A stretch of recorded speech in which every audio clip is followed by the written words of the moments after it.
ভোরের আলো ফুটতেই আমি উঠে পড়ি। মাঠের ঘাসে এখনো শিশির জমে আছে।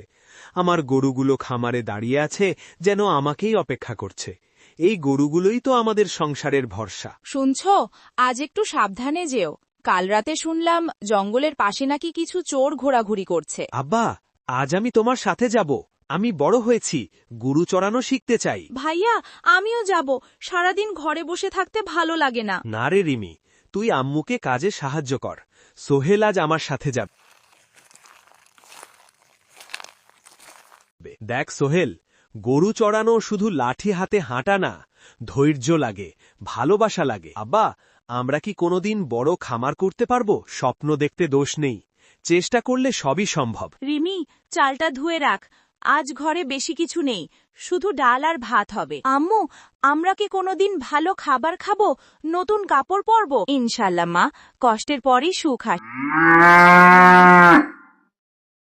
একদিন হঠাৎ ঝড় শুরু হলো। আব্বা, আকাশ কালো হয়ে গেছে, গরুগুলো জড়ো কর, দ্রুত বাড়ি ফিরতে হবে। ঝড়ের মাঝে একটি গরু হারিয়ে গেল। এই গরুটাই ছিল আমাদের সেরা দুধওয়ালা গরু। কি বলছো?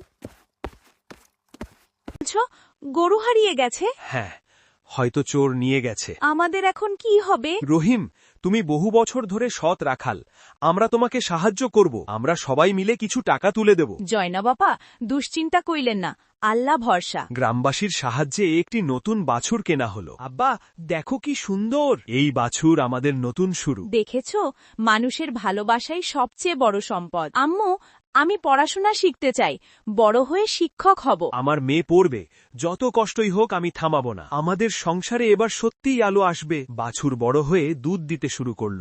সংসারের অবস্থা একটু ভালো